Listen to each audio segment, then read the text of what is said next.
Coming to you live from the Veritex Community Bank Studios, it's the Killer Bees. On ESPN 97.5 and 92.5. Here's Joel Blank and Jeremy Branham. Touche, 7107, touche. There's a definite line whenever you shouldn't shake somebody's hand. I think if they're criticizing takes or calls, I'm not going to have an issue there. There's a personal line that if you cross, you're not going to shake somebody's hand. I agree with you. Good point. Good point, 7107.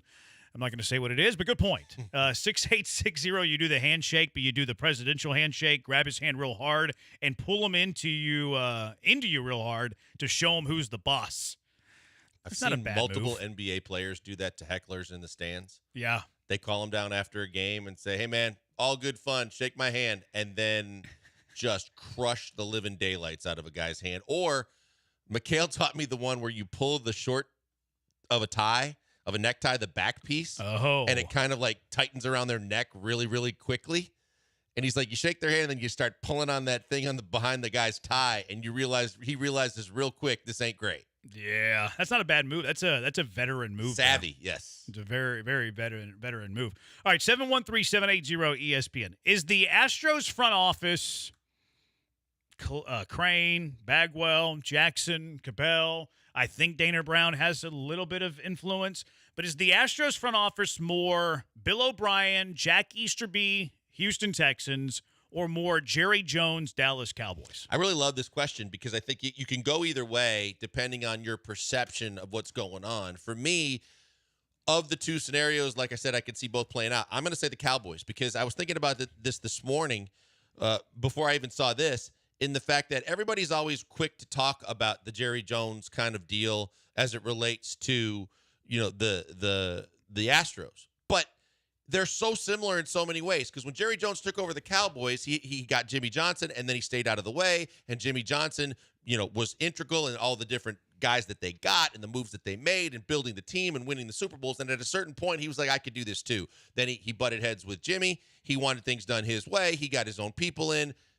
The rest is obviously history in a negative way for the most part. You look at the same thing with Jim Crane. Early on, he got out of the way. He let Luno do his thing. He let AJ do his thing. He got a ring.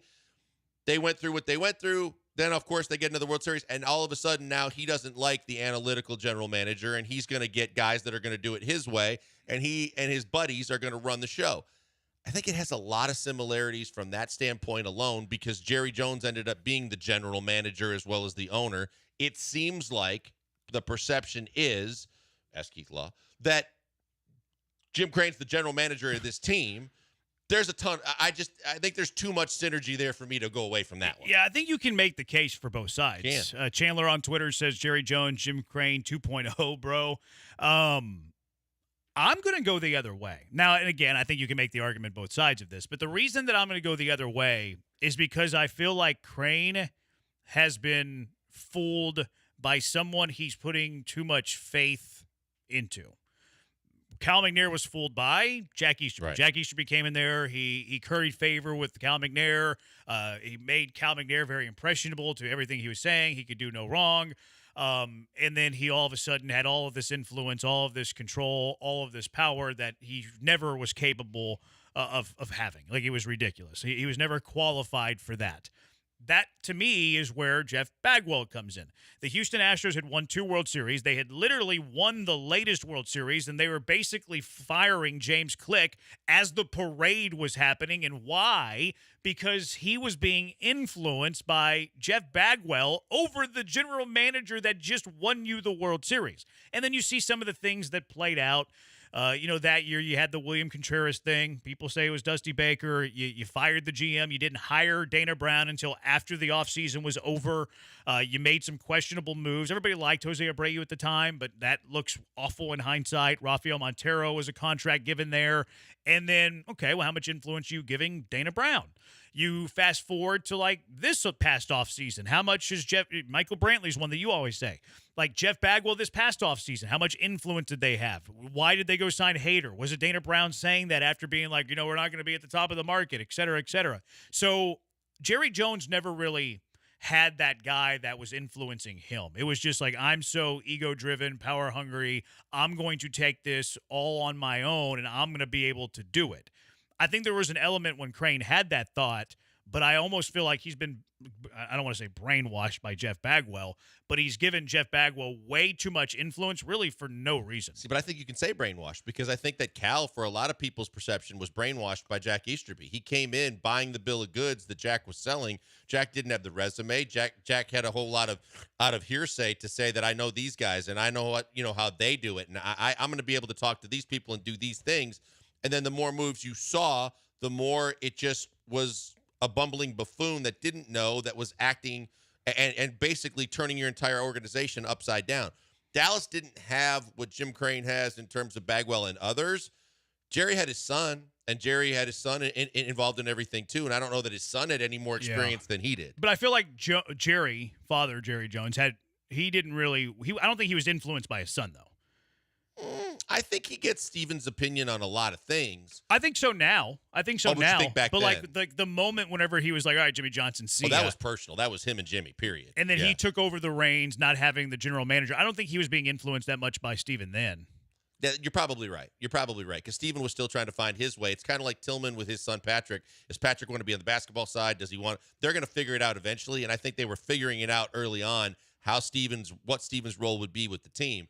But there's no doubt that Jerry, when he decided to go both feet in full board, that it was all him versus Jimmy, and then him being able to prove to everybody, I know how to do this. Is the Astros front office more Bill O'Brien, Jack Easterby, Houston Texans, or Jerry Jones, Dallas Cowboys? 713-780-ESPN, HRP listener line. Also, Astros game just went final. I thought they were playing at 6:05. Giants defeat the Astros today 5-3. Astros lose the rubber game. 3-3 road trip. You blew 2 leads on the 3-3 road trip. Framber Valdez was not very good. What went wrong with the Astros today? We'll talk about that as well. 713-780-3776. It's the Bees on ESPN 97.5, ESPN 92.5.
You're back with the Killer Bees on ESPN 97.5 and 92.5. Live from the Veritex Community Bank Studios, here's Joel Blank and Jeremy Branham.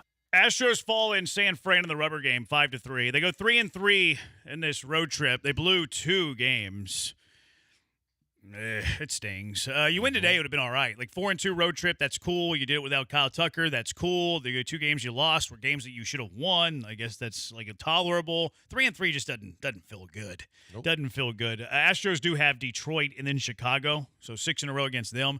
Almost a must 4-2 record against those White 2 Sox? teams in the 6 games.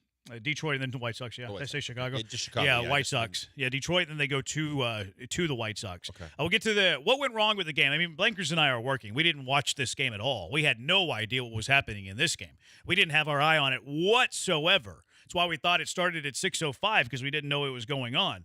So what went wrong for the Astros today? 713-780-3776. We'll get to that in just a moment. A few of the Easterby, Jerry Jones things.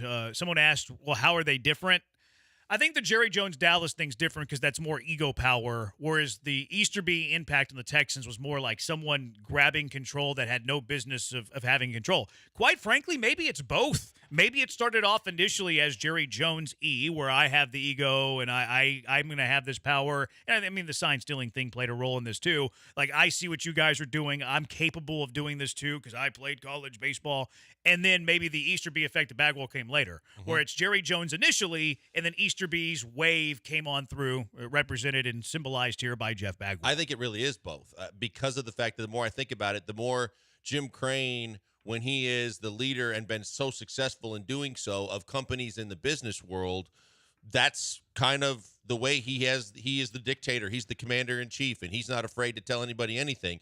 And I think that he's also a smart enough businessman to realize before I do anything, I need to get the lay of the land and understand how everything works around here. And then once he saw what they did and the fact that they already had a foundation laid, that to have a really good team in the future, I think he did get the feeling of, I can do this too. Yeah. Yeah, 713-780-ESPN 6860. Does Jim Crane pay off a woman to hide his kid too? I don't know. Which one? I think there's not several. evidence of that. But yeah, Jerry Jones has been alleged to do that. 0375. I think he's a Cowboy fan. What is a 479 area code? I've never heard of that. Northwest Arkansas. Oh, wow. Northwest Arkansas. Well, That's probably Cowboy country. Jerry's a hog, too. It might be Jerry Jones. Because Jerry's a hog. Jerry Jones might be texting our program right now. But he says, has the take on Jerry Jones ran its course in regard to him not knowing or understanding what it takes to be a GM or evaluate players? He's been doing it for nearly 30 years. I would imagine the average GM experience is less than that. I would say he has good at it? That's the thing. Like, I think he has the experience, but does he have the skill? Yeah. Like, let's just say I'm going to go play professional baseball. Like, I'm going to go play professional baseball and bounce around from independent league, and I've been doing it for 20 years. And that doesn't mean I'm good at it. That doesn't mean I'm better at it than some guy who's done it for 2 months who's way more skillful than I am. Let's look at the fact that if we just go by, recency as the easiest way to analyze. Recency says he said in the start of the offseason, we're in full go for it mode. We are in full go for it mode. We're going to go for the Super Bowl. Guess what he did? Nothing. He let all the running backs go, other free agents sign. He didn't even sign his own. He basically got worse over the entire offseason, which got the ire of his best defensive player in Micah Parsons to basically say, wait a minute, I thought we were in go-for-it mode, and we haven't done a damn thing except for get worse. Yeah, that didn't... It doesn't sound like a GM to me. A lot of Cowboy fans I know are not... They don't like Jerry Jones. A lot. Almost everyone I know does not like Jerry Jones. I think it's like very few actually defend. I've never heard of Cowboy fans defending Jerry Jones, actually. I think the very lesser of two evils would be, at the very least, get a real general manager and still own the team. Because, he got that big Pepsi deal and Nike deal for the stadium and he built Jerry World. So they like the business side of Jerry. I mean, I think they like the stadium. I don't think they care who the sponsors are. No, but that was a huge revenue deal for the franchise. That overall he put into football operations, and that helped kind of with the whole funding of Jerry World and the practice facility and all the things they got. He's done a great job on the business side, but I think most Cowboy fans would say at the very least stay out of football. Yeah, exactly. 713-780-ESPN.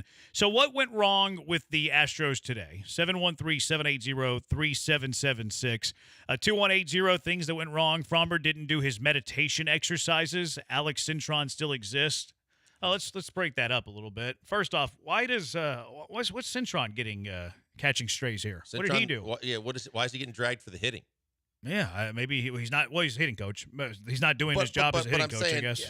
I mean, granted they didn't have big games in San Francisco, but overall the hitting's been been better on the road trip. They hit the ball and put up crooked numbers in almost every game. I think that hitting coaches and pitching coaches get way too much criticism.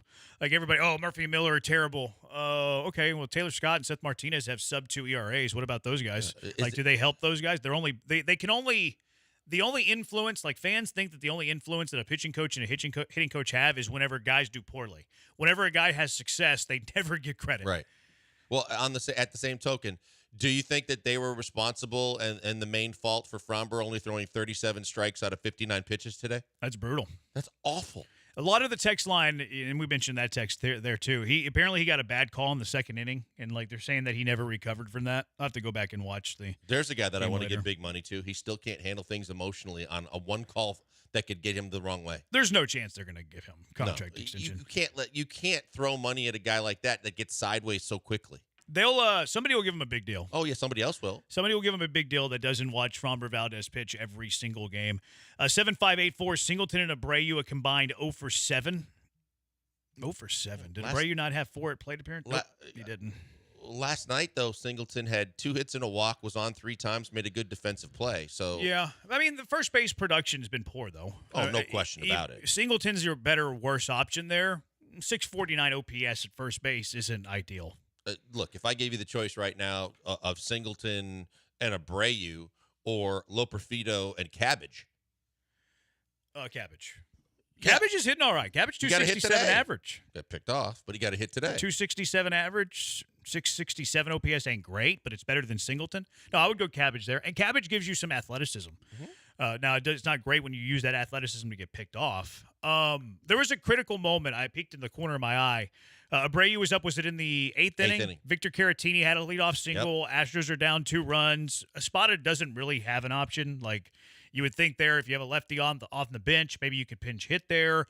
The only lefty you have on the bench is Cesar Salazar. I don't really think that's a pinch hit candidate for the Houston Astros. Yainer Diaz apparently is not available, even though they haven't placed him on the IL. I mean, yeah, it's not a left-handed bat, but he's on the bench. Yeah. He's really your only option there. Right, but it's better because I said to you at the time, I went, do you pinch hit here? Here would be the time. And nope, here comes Abreu, and he's got his bat, and he's going to go down, and he's going to go down meekly and hit into a double play to make it work. Killed a rally there. I mean, he's their tying run, leadoff single, nobody out. You really want to scratch there because you know that Duvall, their closer, is coming in the 9th inning, and a weak double play up the middle. Plus, as long as you avoid the double play, and you got the top of the lineup coming up. Yeah, well, Cabbage first. But right, then Altuve, Jordan, and Breggs, You at least probably get them up with a runner on base. Yeah, I mean, the Yainer Diaz thing is interesting to me. Like, and this is a scenario now. I mean, if Joey Loperfido's on the team, he's still not pinch hitting because Espada didn't pinch hit Loperfido the other day whenever he could have. Is that coming from the front office? Is that him sending a message? I don't know. But the Yainer thing is confusing to me because if the Astros would have placed Yainer Diaz, and they can still retroactively place him on the injured list now, okay, cool. But you also lost these last few games of not having a full bench to Joe Espada's disposal. If best case scenario, Yainer Diaz comes back Friday and plays Friday, you're looking at a 5-game difference. Like if he comes back and plays in every game starting Friday, that's 5 games. 5 games that he's in the lineup that you're gaining by not placing him on the injured list.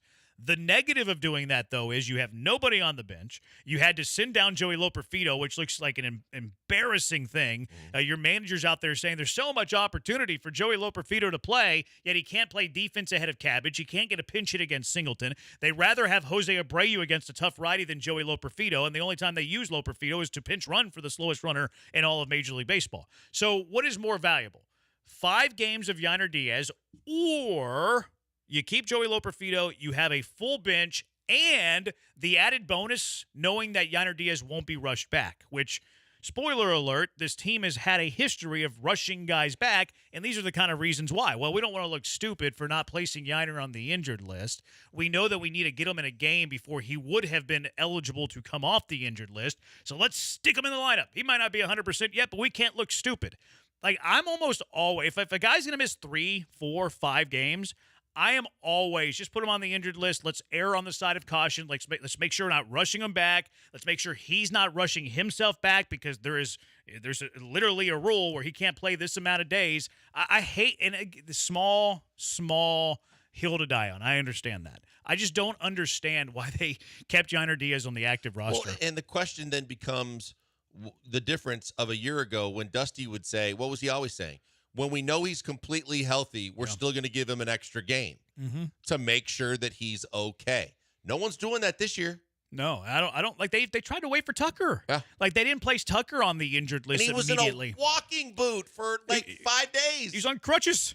He was on crutches, and they didn't place him on the injured list for like 2 to 3 days. And it's like, man, you need to like. And again, like, is this are we making a mountain out of a molehill? Yeah, probably. We probably are. But we've seen under Dana Brown, and it might not be Dana Brown. We're aware of that, where they rather not place a guy on an injured list if it means that they gain like an additional 3 games with them in the lineup. Where it's I rather trade those 3 games away to have a full bench, to make sure the player's coming back healthy, completely 100%. They're not rushing themselves. I don't feel like I need to press them in the lineup because if I don't and they're gone for 10 days, but I didn't place them on the injured list, then I look foolish. Why not err on the side of caution? Isn't it also counterproductive, Jeremy, if the fact that if they're doing this, it seems like they're in a bit of a panic mode to try and make sure that they have their big time type players available sooner? Yeah. Okay. I can get it. But counterproductive is if that's what you're trying to do, then why aren't you putting the best lineup you can put out there every single game because you're in panic mode because you're trying to win every game you need to win instead of force feeding us guys that can't hit the baseball or play the game the right way? Yeah. It's counterproductive. It's 0 cents. It's not fun. 713-780-ESPN. What went wrong with the Astros today? 713-780-3776. It's the Bees on ESPN 97.5 and ESPN 92.5.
You're back with the Killer Bees on ESPN 97.5 and 92.5. Live from the Veritex Community Bank Studios, here's Joel Blank and Jeremy Branham. Wild horse Framber Valdez today for the Houston Astros gives up 5 runs on 8 hits, 4 innings, walked 1, struck out 1. Good work from the relief. Seth Martinez, 2 scoreless innings, sub-2 ERA. Sean Dubin. What is this song? What is this song, Boston Rodriguez? You like this song, Blinkers? No, I don't know your what the hell jam? it What is. is this, Boston Rodriguez? This doesn't sound very Killer BE. What do we got here? What we got? It's the Pit by the Silver Sun Pickups. Oh, okay. Is this your jam? Is this what you usually listen to? Kind Occasionally? of. I haven't listened to the song in a while. I could get You into could have it. told me just about anything, and I'd have been, okay, because I have no idea what the song is. Is this your summer anthem? Is this your jam? No, I just haven't heard the song in a while. Figured I'd play it. You are much younger than us, so you're probably much cooler than we are. It just caught me off guard there a little bit. So Seth Martinez, 2 scoreless innings. Sean Dubin, 2 scoreless innings, struck out 5. That's cool. Framber Valdez appears to be the lead story here. Pulled after 59 pitches. I was a little spooked by that, just not watching the game live. Seeing that it was 59 pitches, usually they're willing to ride him even if he's not going right. I was worried that it wasn't injury related. Joe Espada said no, strictly performance. We pulled him because we felt that gave us the best chance to win, and actually it did. I mean, 4 scoreless innings with Martinez and Dubin, it was the right move, but no injury there, which is good. But everybody that's texting in, Framber Valdez needs to see a psychiatrist again, his therapist again. Did he get rid of him? I don't know. Does he not use him anymore? Because I would argue that he needs him. Previously, I thought that he was only seeing a sports psychologist in the off season, but if he's not traveling with the team, then there's an issue. Yeah. Everybody's saying that he melted down after a bad call in the second. I'm going to have to go listen to that. 713-780-ESPN. What went wrong with the Astros today? I want to remind you to join us for the Space Cowboys game on June 27th for ESPN 97.5 and 92.5 night. Our listeners can get tickets for $9.25 by just entering the promo code ESPN925. Come watch the future of the Astros with us and see if any of our hosts will embarrass themselves throwing out the first pitch like last year. Is that Bush League? Is that Bush League that Brad Kellner's catching a stray here, who is no longer with us? Yeah, it kind of is, but if it's at the expense of cashing in on some more clicks, I think they're going to be fine. Joe already on their show made sure to let me know that it was my bad for throwing a strike because my strike pitch didn't get as much of attention as BK's aimlessly almost hitting the press box. Did you go before BK or after BK? After BK. Okay, so you didn't put any added stress. Oh, no, but so Joe and I and BK were standing there, and I was like, look, I'm going to make sure no matter what, I'm just throwing a strike. and BK looked like he was about to wet himself. I mean, he was already looking at – so everybody can say he did it purposely, but I looked at Joe when BK went out there, and I was like, I don't know that this is going to go so well. And then screw the mascot. I mean, he almost hit the press box. It went up the net and back. I didn't think it went that far. Oh, it was bad. I thought it rolled to the backstop. Lance was trying to remember that show's name the other day, and he's like, what was that shit? The White Boys. Instead of the Wheelhouse, he said those White Boys. Is that what he called them? Yeah. Of all the hosts we currently have, who is the most likely to Brad Kellner it? Adele. Was that because he's different than us, or No. Why? You don't think he can I don't pitch? think Adele doesn't really care for baseball. I don't think he's just a soccer guy. I wonder if Paul could throw. Like he played receiver, quarterback, or he didn't play quarterback. He played receiver, safety. Like he's a good athlete, but baseball and like throwing a baseball can certainly humble you. I wonder if he can throw I've never seen him throw. Can Joe throw? That I don't know either. Yeah, I'd probably answer Dell. Yeah. But I'm curious to see how Paul or Joe throw. They were throwing your name out to be the guy that's going to do it this year. To do what? Throw out the first pitch. Okay. I mean, I'm going to go in front of the mound and just throw a 75%. No, you don't do that. That's Bush League. Oh, I did. It's Bush League. No, because I used to do that, and I'm not going to do it from the front of the rubber. I'm gonna go and prove to myself that I can throw it from the rubber. Yeah, and you're ticking off the guy who's actually going to be pitching. You're messing up his mound. I have too much respect for the game. Didn't have cleats on. Didn't tear up the rubber. You moved it around. You ruined the rake job. I have too much respect for the game of baseball to mess with the pitcher's mound. Too much respect. If it was a turf mound, okay, different story. But I have too much respect for the game. and for ball players who are trying to live out their dream of making the big leagues than to mess up their mound. Too much respect for the game. 713-780-ESPN. HRP listener line. 713-780-3776. I might just fake throw it as far as I can. I might turn around and see if I can throw over center field. You should see if the mascot could get within range. I mean, throw it over the press box? How would they react if I did that? Just okay, I'm going to try to throw this out of the stadium. Well, here's a little side bit.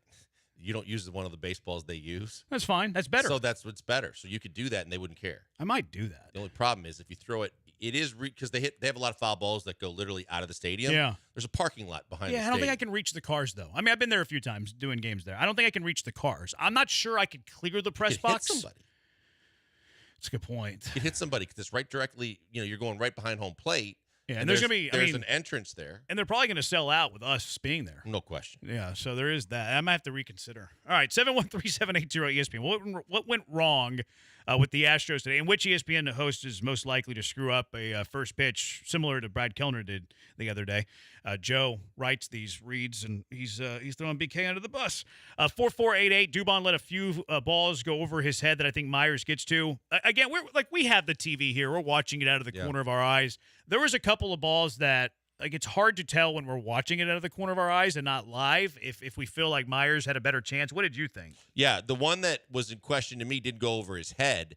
I don't think. I think it was in the gap more. And so the question would have been, would Jake be a little bit more fleet of foot to close the ground to get into the alley to catch that baseball? Because when I looked at the replay, there was about a foot between the baseball and Dubon's glove. Now, was that the jump or was that it was just too well hit? So I'm not going to put that on Jake would have had that. Yeah. I think Jake's had – I would need to go back and watch these live. Now, I do think that Jake has far more range than Mauricio Dubon has. So I think that it's in play, but I can't really comment on them because I didn't see them. Because naked eye, when we saw it live, the first thing I said to you was, I wonder if Jake could have caught that. Yeah. It looked like – and I thought he could have. Yeah.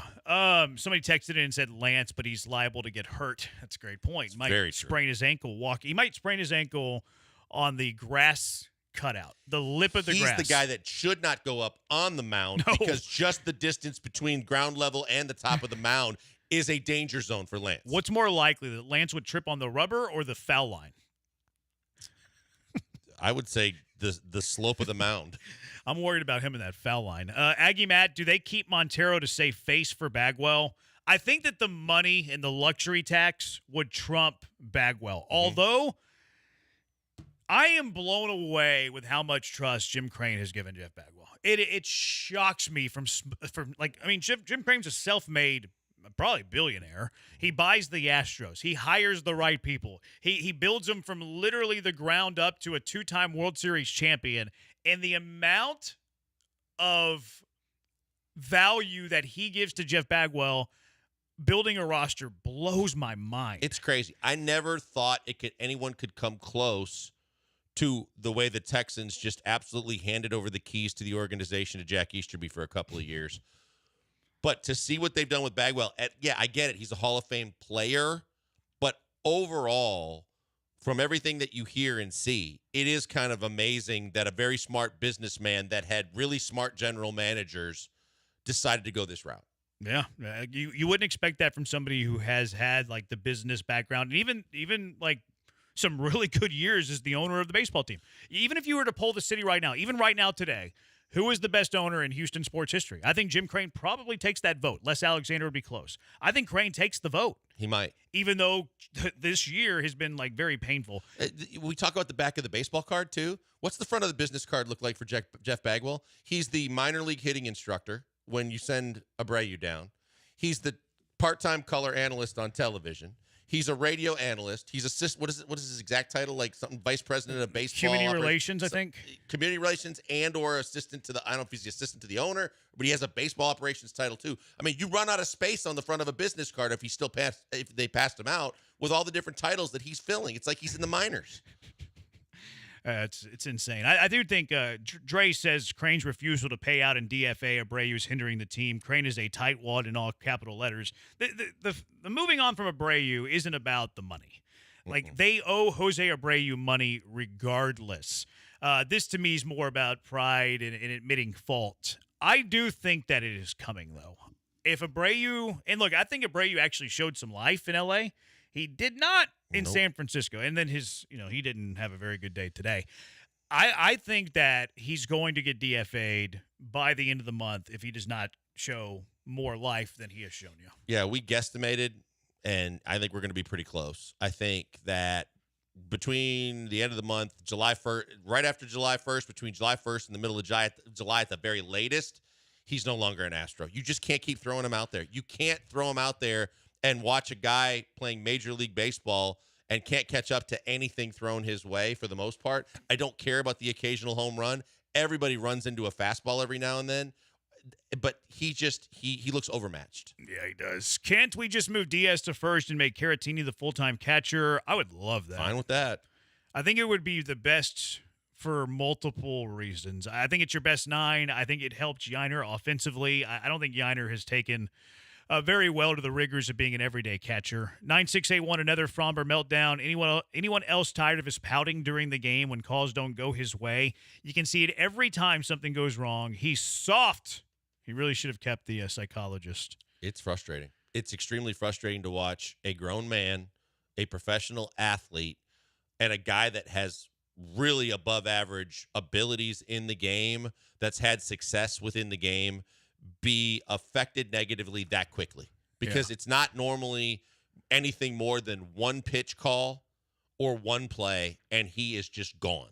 Yeah, and you always see that little smirk. And the bobblehead. He starts doing the whole shaking of the head really rapidly, and then he gets the uncomfortable smile like he just farted in church. And the next thing you know, everything falls apart. 1229. It's simple. They didn't score more runs than the opponent. Nothing gets by you. 1229. 4683. Got to trade Fromber this summer to get the most for him. That's interesting because we've talked about Tucker. Fromber and Tucker have the same club control. They're under contract through next season. We've discussed the idea of Tucker. If the Astros are way out of the race, they don't have a chance to get back into it. You've kind of accepted the fact that he's going to be way too expensive and demand too high of a contract that you're ever going to pay him. Like, would you entertain the idea of trading Tucker? I personally would. I don't think the Astros will. I don't think even if the Astros feel like 2024 is a lost cause, they're not going to feel the same about 2025, and they're going to be willing to have Kyle Tucker in the final year of his deal and Fromber Valdez in the final year of his deal. I believe in being aggressive in trade when players are coming to the end. I'm not a big believer in paying players huge contracts into their 30s. If I'm 10 games out of it, now I don't think they will be because they're 5.5 back from the wild card. And I think the Astros will look at that as we'll just get us in and we'll do what we do in the postseason. But if the Astros are 10 plus out of the wild card on July 28th, I'm entertaining offers for Kyle Tucker. And yes, I would be entertaining offers for Fromber Valdez. The other side of that is that that you have that group that is so hell-bent on winning that they believe next year with Tucker in the middle of the lineup, with Jordan in the middle of the lineup, with Altuve still in the lineup, with Pena hitting, with all the different guys, and Yiner still there, and all the guys that they have, they're going to be right back in the thick of things next season, so they will not do that. I don't think they'll do either. Of the two, I think they would be interested in trading Fromber Valdez because they know more than most in terms of how kind of fragile he is mentally to say, yeah, there's a guy that regardless of where he goes, we should maybe repurpose that a different direction. Yeah. But I don't think that they're anywhere interested right now because of next season in Kyle Tucker. Yeah, I don't think they would ever consider it either. If I were the owner or GM, I would. I would. Blaine says horrid lineup today. What didn't you like about the lineup? If you're going to say horrid lineup, tell us why. My guess is probably because Singleton was your cleanup hitter. Joe Espada has told us through his actions that he does not really put a whole lot of weight in his cleanup hitter. Right. Like his cleanup hitter is of the 4 spots in the lineup, I would argue it's at least top 3 most important spots. Joe Espada has told you time and time again that he believes the cleanup spot in the batting order is the 4th most important spot in the batting order. Yep. He believes the top 3 are more important than the he really cleanup does. spot. And at the same time, too, Pena's hit there. He's moved multiple players there. Singleton was just a guy that you hope he's catching fire. He throws him there. I think that if you're going to be what are you going to be critical because Cabbage was in the lineup? Because Cabbage has actually been hitting the baseball, and he's not been a liability. So I don't have a problem with him being in the lineup either. And if Yiner's not available, who are you looking at? You going to throw Chaz out there and expect great results? Yeah, maybe don't give the day off to Myers type of deal, but he looked awful at the plate yesterday. He did have 4 hits in the 2 days prior to that, so maybe that's the option. I was a little surprised they moved Pena to 5th and Singleton to 4th, though. Singleton had some good at-bats, though, yesterday. He barreled up, and he got a hit. Did he have a hit today? Singleton? Yeah. No, 0 for 4. Okay. I didn't have an issue too much with the lineup other than the devaluation of the cleanup spot, which I don't love that a spot it does. I didn't mind Myers having the day off. Yiner's clearly not capable of batting. Now that's an entirely different conversation. Should he be on the IL? I would argue that he should be. Right. One thing that is funny though is Singleton and Abreu are your 2 first basemen right now. Like, we've talked about Dubon should play there more. Yiner should play there at all. Loperfido should play there. Cabot should play there. Like, they're not really in the mix at first base. Wrongfully so, but it is the truth of the matter. So Singleton and Abreu are your first base options. We know that Abreu plays more often than Singleton. Yet every single game since Jose Abreu has been back where John Singleton and Jose Abreu are in the lineup, John Singleton hits higher in the lineup. What does that tell you? Yeah, it says everything you need to know. And the fact of the matter is it's what we knew and what we've known. And the fact is, until they get it in the front office, we are going to be forced to have to realize you're going to have a massive hole in your lineup every time he plays, and that no one believes in him other than the core 4 upstairs.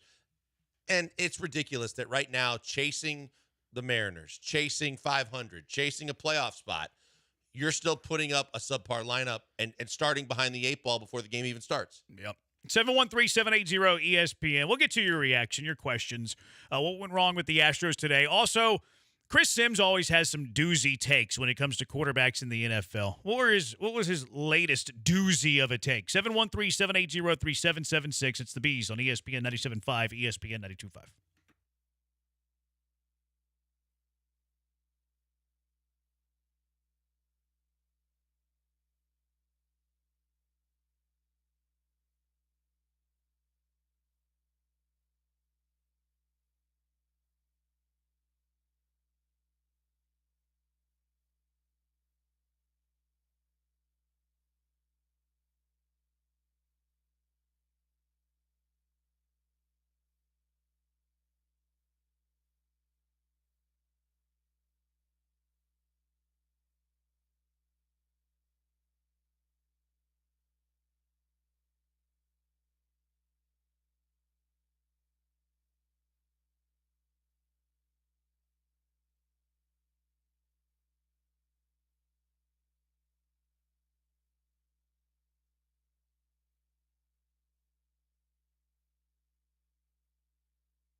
You're back with the Killer Bees on ESPN 97.5 and 92.5. Live from the Veritex Community Bank Studios, here's Joel Blank and Jeremy Branham.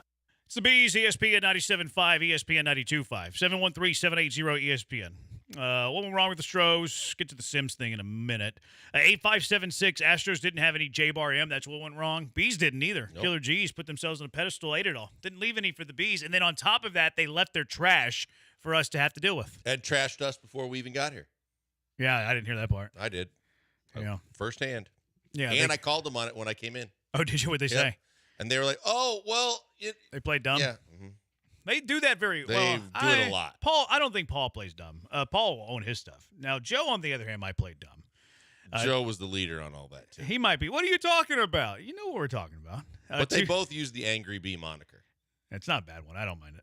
2787, I feel like teams are sitting spinner and only spinner against Fromber. MLB hitters are too good not to tee off on him. Am I wrong? Okay, look, Fromber didn't pitch well. Here's another one talking about Fromber.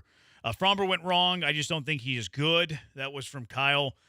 Look, we're all mad at Fromber today. Fromber is a wild horse. He's up and down. He's a roller coaster, all of these things. Fromber Valdez is still a good pitcher in baseball. Fromber Valdez at times can be pretty stinking dominant. Fromber Valdez in his last outing went the distance and gave up one run. Fromber in his last 3 games has had a 2.05 ERA prior to today. So, yes, we're mad at Fromber. Yes, he's a bit of a roller coaster. He's a big bit of a roller coaster. He's very temperamental. He's a wild horse. All of these things are true. But to say, Fromber Valdez stinks and is not good, or what was the other one? It's a reach. Yeah, teams are sitting spinner, only spinner against Fromber. MLB hitters are teeing off on him. He's been really stinking good in his previous 3 starts up until today. He threw a complete game last outing and had the Angels eaten out of his hand. I mean, this is like the conversation about Hunter Brown, only Fromber has more skins on the wall. He has more accomplishments. He has better overall stuff, I would say. And yes, he's older, and yes, the contract negotiations for an extension are a different story. But right now, Fromber is a better pitcher than Hunter Brown, and Fromber has top 5 stuff in the American League when he's on his game. The problem is, and we keep saying this, everything between his ears. And the fact that something so little, so minute can be such a big deal in terms of, take the Angel game here. What looked like a coast easy, big time win for the team, all because of a call, turned into 3 bombs, an advantage into a deficit, a game you should have won that you lost, and everybody pointing the finger squarely at him, which he deserved, going, what the hell are you doing? And now it's happening again. Yeah, he's prisoner of the moment. And look, the truth is that he's inconsistent. He doesn't have a great mental approach to the game, but he can still be very, very good. Joe's probably going to want to trade him tomorrow. I can probably prepare you for that. 9664, is there any possibility that Abreu has not already been DFA'd because he's very close to Alvarez and it could adversely impact number 44? I don't think Yordan Alvarez cares if Jose Abreu's DFA'd. These guys are pros. They don't understand the business of the game. The only one that probably cares the most, I think his closer friend would be Altuve. Is he? That was the word coming in, that Altuve and him have been friends for years, and that Altuve was really excited to get him. But I don't think, and everybody understands, like you said. Look, if the guy's not hitting, and especially because guys want to win too. So yeah, he's a good dude, great dude. That's not taken away, and it's going to change. But he's not helping us, and if the team's got to make that move to make us better, then we got to go with it. Brandon, the Woodlands, it's pretty obvious it's a leadership issue. How is the players play the game on the field? If Carlos Correa was making mound visits today, I don't know if Fromber Valdez gives up as many runs as he gives up today. If Carlos Correa was on this team, I think that they're probably the best team in all of baseball. I think that if Carlos Correa was on this team making mound visits on a nightly basis, I think that they're 51-18, quite frankly. I really do. I agree with that texter. If they had the presence of the Correa mound visits, this team is the first team in baseball to 50 wins. I completely agree, Brandon. 5315, waiting on Granado's take on this team tomorrow morning. What does Granado do? What am I missing here? 5315. Do you know? I'm not sure either. Is he very reactionary to them as well? He's normally a staunch supporter of the team, but he'll call it like he sees it. So I'm sure he's probably going to unload on Fromber. You think so? Yeah, I think that's one thing that he will easily do. Tell me what you mean by that, 5315. I'm curious what you mean. Has JV had one of his player meetings this year? I don't know. I mean, that's the one thing we haven't heard that they've done in a long time. Remember, they had one like right out of the gate after like a week. Didn't they have one like after a week and a half? They already had a team meeting. We were like, whoa, that's a little bit early for a team meeting. Yeah, I mean, they had 24 team meetings last year. Like, Right. I think that stuff is overrated. Like, that stuff is cool whenever you have the team meeting, and then, like, coincidentally, they go on this huge, like, heater. It's like, well, it was the team meeting. No, it wasn't. It was that they started playing better baseball. But again, if money's no object or winning is the only thing with Crane and his buddies, wouldn't you put a sports psychologist on the road for him? Have access to every team, like an interpreter or anybody else, or like when Josh Hamilton had to have that guy that traveled to every game because they wanted to make sure he stayed clean. Like, isn't it mean enough to you to have a guy that would travel with Fromber that could be accessible in the dugout during games to say, hey, man, in between innings and everything like that, don't let one play get to you. Do this, do that, don't do this. It seems like something that you would do with a child, but we've seen these situations in sports before where some guys need it. Yeah, he might not want to, though. Like, you can't force him to do that. If you're like, hey, I want you to see a psychiatrist again, he could be like, no, I don't want to. You can't force him to do that. And I'm sure he probably doesn't love it. Like, I'm sure he doesn't love the idea that Fromber's only good whenever he has a psychiatrist by his side. Like, so there could be a pride element there as well. 5315 says that Granado said they will be a first-place team by the end of July based on their win yesterday. See, I'm not giving up on playoffs. I think I might be giving up on the I was just going to say, if you looked at the division in the last 24 hours and realized it's 7 again, and now it's more. Yeah, I'm not giving up on the playoffs because I think they can get into the wild card race. The Mariners pitching staff is flat out filthy, though. Yep. Like, expecting the Mariners to have, like, this terrible... Regress. Like, and I know that their offense stinks, but their pitching staff alone, like, it's hard to imagine me thinking they're going to play below 500 baseball for a significant period of time. Their pitching's far too good for them to play sub-500 baseball for, like, a 3-week span. A wild card, sure, I'm not giving up on that. Division, They literally only have to score about 3 runs a game. I know. Yeah, unless there's, It's like, crazy. significant injury. Somebody else said this morning Granado's guaranteed a win today. That's going to make tomorrow's That's list. going to hurt a little bit. Yeah. He said they're going to guarantee a win today and said that they're back. 3338 Granado said they were back, and he stands with the Astros, and they would be in first place by the end of July. That last part, I guess, isn't completely out of play. 9012, a team meeting doesn't make sense, but a meeting at the mound does. Give me a break. I was kidding. I was Really? mocking that. I think that mound visits and Correa's leadership were vastly overrated. People were said when Correa, and here's the backstory. People said when Correa left, certain people that do radio on this airway, not these airways, other airways, they said that the Astros will never replace Carlos Correa's leadership and they'll never be the same. They literally won a World Series the very next year. I think all of that stuff was overrated. I was being sarcastic, my bad. 4661, with the way they are trending, I think Espada is one and done. I'm disappointed he isn't more outspoken in trying to fire up the guys. I don't think that's far-fetched. I think that, look, again, the way these guys have shown to be operating on a daily basis and what Crane's track record shows you with guys that don't do it his way or things don't work out, he's not afraid to fire people. And so if he fires Joe Espada and gets a more veteran manager for next season when they're going to be in go-for-it mode in his mind again, then that's what he's going to do. And that wouldn't surprise me in the least. Yeah, I think it's in play. 4661, only way to the playoffs is to win the division. That's not true. Astros are currently 8 games back in the division. They're 5.5 games back in the wild card. Seattle leads the division 39-30. The final wild card right now is the Twins, 36-32.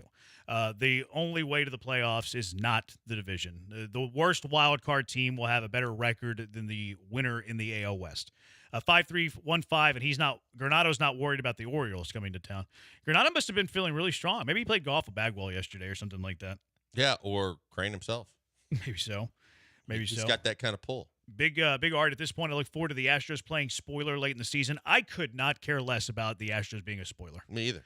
Like At that point, then pull the plug, play your young players, see what they can do on the major league level, and figure out for next year. I will have, if the Astros are out of the race and they're playing their young players, it'd be fun, like watching some young players and stuff like that. But I won't care if they win or lose games. No, this was back when the Rockets were really bad too, and people were expecting that all their best players were supposed to be playing major minutes and doing things. They're like, they're out of the playoffs. Why not see what the young players can do? Sit all the veterans and realize the tip of the cap later. We don't need you putting any extra miles on the tires or getting hurt. 1984 spot is the Astros' David Culley. I see the comp. Oh, I think he's better than Culley, but Results matter. 1711, is it impossible to dump Bagwell because he's such an Astro icon? I think it's time for Jim Crane's wife to force him to get rid of the influencer. It's a good call. That's doing all that. 1-856, just want to say, I texted every show. Our baseball Hannah needs to come to the rescue. We need baseball Hannah. I never thought I would say that. 1-856, just want to say, I text into every show, and you are the only ones that regularly reply and acknowledge them. I appreciate it. We're the most interactive show on the radio. Me too.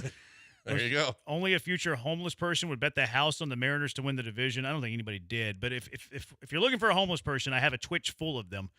At what point do the Astros take a look in the mirror and become sellers? 5 weeks. 5 weeks. They have 5 weeks to determine if they're going to be buyers or sellers. You're wrong. What do you mean? It's never. Yeah. Okay, should be. Right. It's never. It should be. The right answer is never, but the answer that should be is exactly 5, before the deadline. But it's not going to happen. All right. Our listeners wanted to talk Stros, so we'll bring up this Chris Sims take with his quarterbacks tomorrow.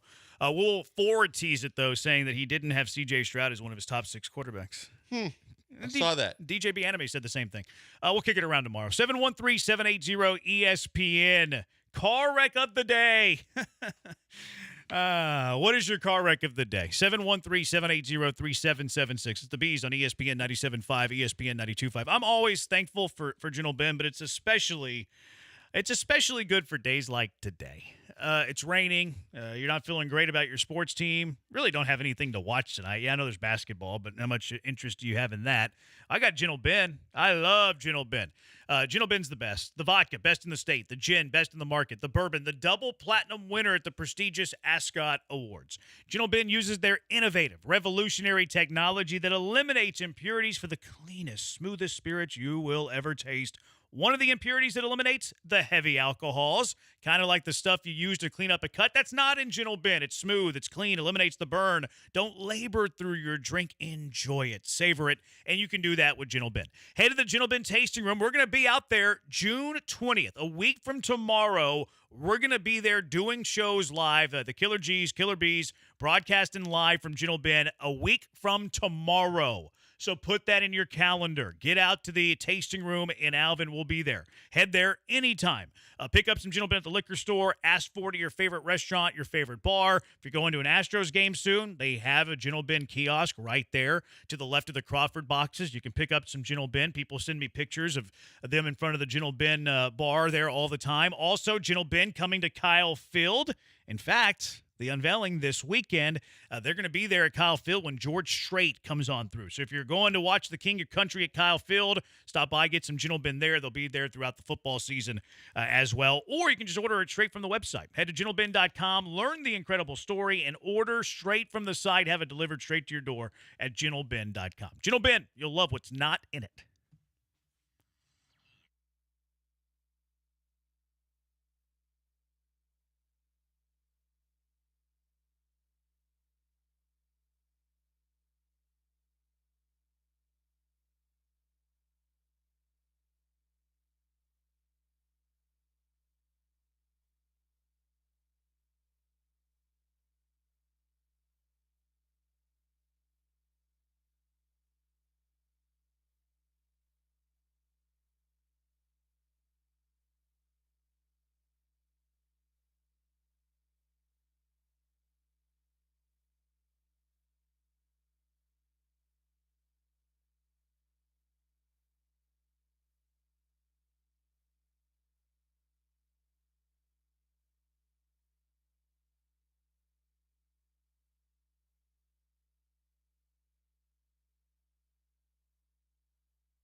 All right. Car wreck of the day, 713-780-3776. What are you nominating for car wreck of the day? 713-780-3776. What do you got, Blinkers? Well, we always have to start with the obvious, and that would be your favorite baseball team because the Astros have yet done it again, and they lost a series, they lost a game, and it continues to suck if you're an Astros fan, so we will start there. Yeah, not a great one. Rubber game, you want to win the series. Fromber didn't really give you much of a chance. No, he didn't, and that's a problem. Yeah, that's a good nomination. I want to nominate Young Thug's court case.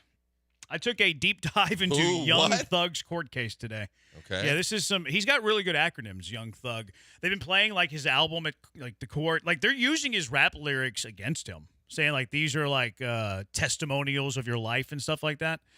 There were his attorney got some information that the judge was talking to the prosecutor and like a key witness like behind like in the judge's chambers, and he exposed to like he brought it up in court. What are the judge charges? I don't know, gang activity, I think. Oh, okay. Probably some murders and racketeering too. Just your normal 36 racketeering cases. But yeah, so like his attorney brought up in the courtroom, I don't know when this happened, I saw a TikTok about it, that he had a source tell him that the judge, a prosecutor, and a key witness were in the judge's chambers talking about the case, which is not. No, that's not you can't right. do that. And like they talked, and he brought that up, and the judge like, you're going to be held in contempt of court. And he's like, I don't care. I don't want to be in contempt, but I don't care. I'm not changing my mind. And the judge was trying to demand his source. He's like, I'm not giving up my source.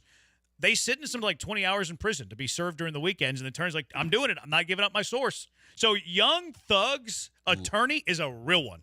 He is a real one. Wow, that's strong on his part. I hadn't heard about it until late last night, and I deep dove it today. Yeah, Young Thug's court case is worth, and it's been going on for like 70 days. I wonder if 70 there's days. any way he can verify that it happened. I don't know. Because then you get a lawsuit. Oh, yeah, and it probably get the case thrown out. That, too. There's no doubt for the case. Yeah, that's definitely contempt to be thrown out. Crazy but, stuff. But the fact is if he goes and he does the time, and that's even makes it worse where he could sue them. Yeah. Woo. Yeah, that was an interesting wormhole down Young Thug today. All right, what else you got? Well, I got one that we need to get to, but we've had these in the past, but this one is up for interpretation. Evidently, last night, the Pirates TV crew, and they can't figure out which one did it, might have dropped a bomb on the air, if you know what I mean. I'll leave it to your interpretation. We saw it with this man, Mountcastle, on a two-strike curveball going the other way.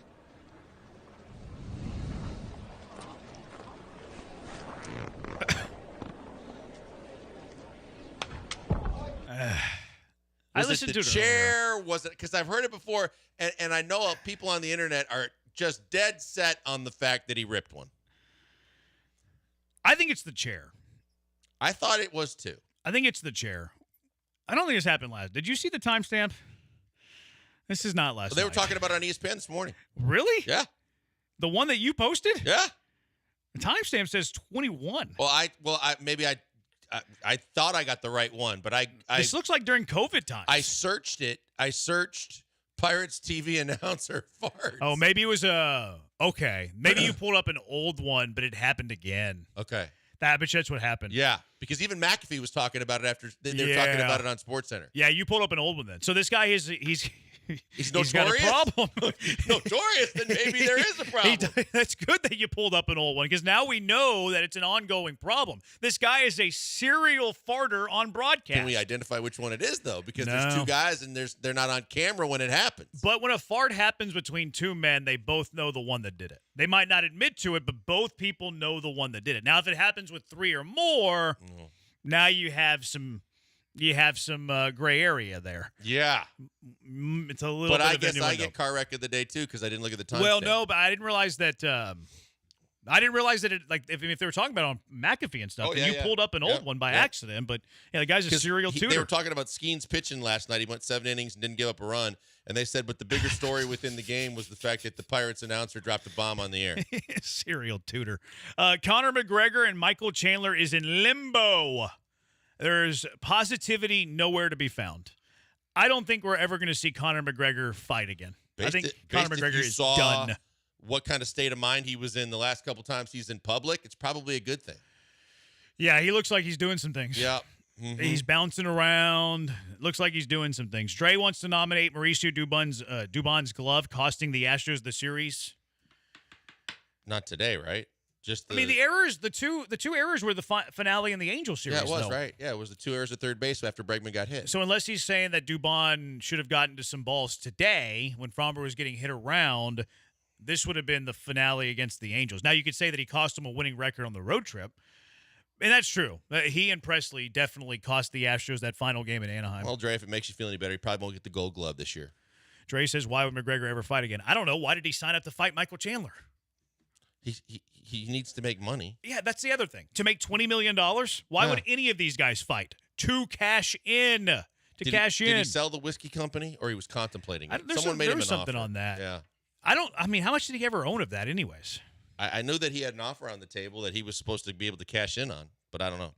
Yeah. I have one more. Joey Go ahead. Chestnut selling out and disappointing his fans. That Joey Chestnut, he's selfish, man. Sell out if he got that much money. Beef. I'm not even sure they're beef hot dogs. I think Nathan's hot dogs all beef, I think. I think you're right. He's cashing out his fans of beef. He's selling out his fans of beef with these fake vegan dogs. Unbelievable. No. I'm sure they taste the same. Hot dogs usually same. Close. I would say most things, because my wife's vegan, most things taste close. Yeah. But I don't think they taste the same. Unless you're getting an all-beef hot dog, it's not like that stuff is made from the best of materials anyway. As a Wisconsin kid with the field trips, I'm telling you, you don't want to know what goes into a hot dog if you don't know. The non-all-beef hot dogs kind of gross me out a little bit. My man Murph, we used to say everything from the rooter to the tutor. Yeah. I do like Boudin, though. All right, who's winning the game tonight? I think the Mavericks are going to win the game tonight. Make it a series? Yeah. All right. I hope you're right. I'd like to see a competitive series. I don't really care who wins the series, but I want to see a competitive one. You can listen to NBA Final coverage here on ESPN 97.5 as well. Thanks to B-Rod for the hard work. He's Blank on Brand. I'll talk to you tomorrow, Houston. Good night.